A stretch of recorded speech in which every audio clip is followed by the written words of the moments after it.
저는 뭐 직업이 이런 이제 폐질환이나 뭐 일반 직업성 질병이나 뭐 근골이나 뭐 내심혈관 질환이나 어떤 근로자들의 산재 신청을 해주는 게 제 직업이기 때문에 그렇게 폐질환, 폐암 환자를 자주 만나다 보면은 한 번씩 답답할 때가 있죠. 왜 이런 분들이 이렇게 계속 끊임없이 이렇게 놓고 있을까? 뭔가 놓으면 안 되는 거잖아요, 정상적으로 보면.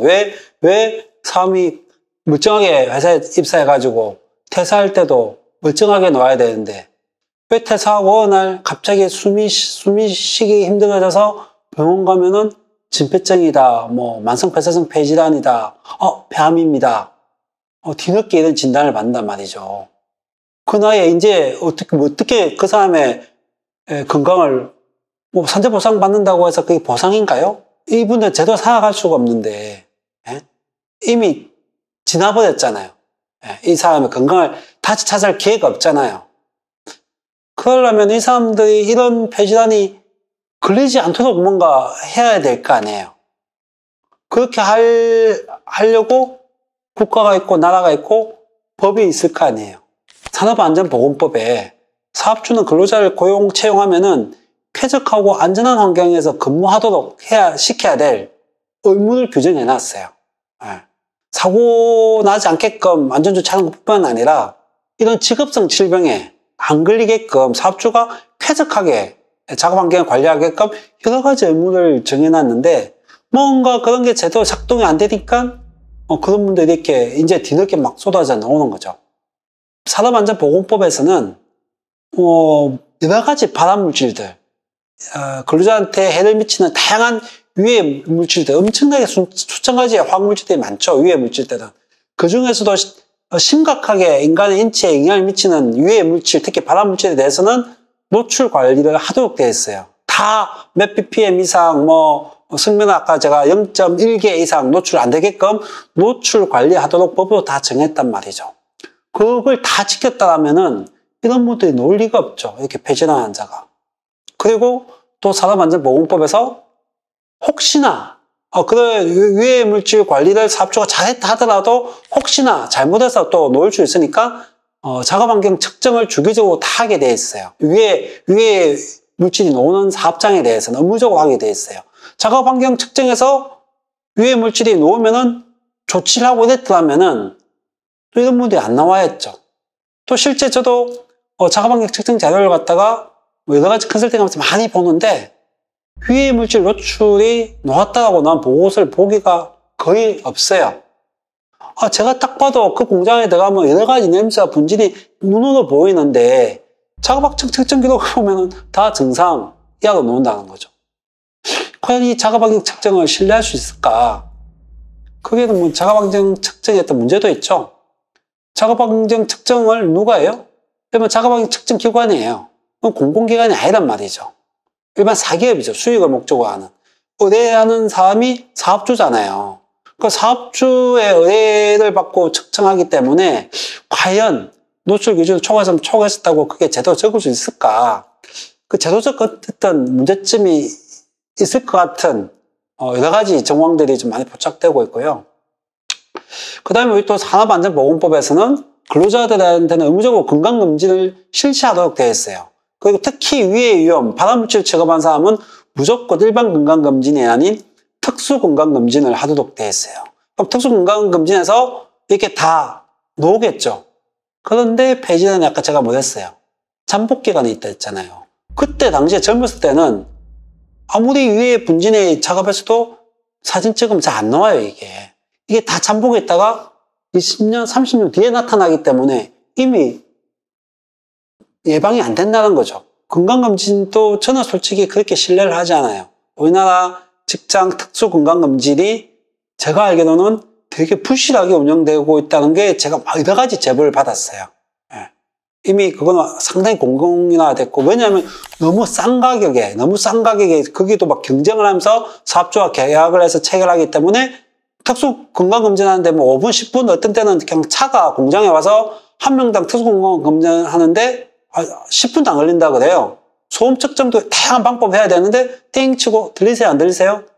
그렇게 해서 들리면 그냥 뭐 정상 아니면 비정상 이런 식으로 정말 날림식으로 하는 경우가 너무 많기 때문에 그게 그래 놓으면 당연히 질환자가 안 잡히죠.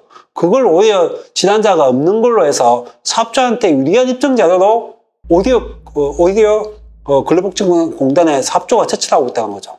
작업환경 측정 자료와 어떤 건강검진 자료 가지고 이런 거 가지고 직업성 판단의 근거로 잡으면 안 되거든요. 제 소신은 그래요. 그건 문제가 있는 거고. 그래서 저 특수 건강검진, 일반 건강검진에 우리 사업장에는 뭐 직업병 소견자가 안 나왔어요 해서 그 사업장은 안전하냐? 전혀 안 그럴 수 있다는 거죠. 예. 그리고 또 그렇게 발암물질이나 유해 분진을 취급한 사업장은 우리 산업안전보건법에 국소배기 장치를 달라고 돼 있어. 국소배기 장치가 뭐예요? 우리가 뭐 고깃집 가면 고기 구워 먹을 때 바로 고기 연기 난 위에 덮는 거 있잖아요. 그것도 하나의 국소배기 장치거든요. 불판에 타는 연기가 우리 입에 코로 바로 안 들어오게끔 바로 덮어서 빠지게 하는 게 국소배기 장치예요. 그럼 이 배기 장치 성능이 좋아야 되겠죠. 그리고 불판하고 가까우면 가까울수록 연기가 밖으로 안 나오겠죠. 근데 우리도 고기 구울 때 어때요? 가까우면은 굽게 불편하잖아요. 앞사람도 안 보이고. 그래서 우리 자꾸 떼려고 하잖아요. 떼면 뗄수록 그 연기는 우리 코, 입으로 다 들어오는 거죠. 그럼 공장도 마찬가지죠. 이렇게 분진 나는 작업장에서 국소배기 장치를 딱 해놓으면은 작업하는데 불편하죠. 그러니까 이걸 어때요? 간격을 많이 띄우거나 또 국소배기 장치가 제대로 작동되려면 팬이 세게 둬야 되겠죠. 그게 다 비용이죠. 기업에서는. 그러니까 배기 장치만 설치해놓고 제대로 충분한 흡기력이 없는 그렇게 유지하거나 국소배기 장치 안에가 다 덕트인데 거기도 계속 먼지가 깔려있으면 기능이 떨어지겠죠. 그럼 그것도 주기적으로 청소해주고 재성능이 나오게끔 관리해야 되는데 사실상 그런 관리가 옛날에는 그 이상 안 됐겠죠. 그럼 국소배기 장치도 해야 되고 또 이게 발암물질이나 유해물질이 전체적으로 이렇게 확산해서 할 수밖에 없는 작업장 그런 데는 또 전체 환기장치를 해야 돼요. 환기장치도 옛날 조사해 보면 제가 아까도 말했듯이 뭐 창문에 팬 하나 삥 달아놓고 그걸 환기장치라고 생각하는 사람들이 많아요. 환기라는 거는 신선한 공기가 들어오고 나쁜 공기가 빠져나갈 수 있게끔 하는 게 전체 환기장치라는 거죠.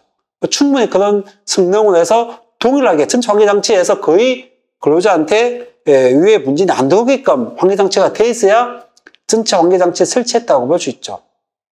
그것도 옛날에는 거의 뭐 제대로 한 데가 없었죠. 이런 걸 하고 난 다음에 그래도 마지막에 하는 게 이제 보고예요.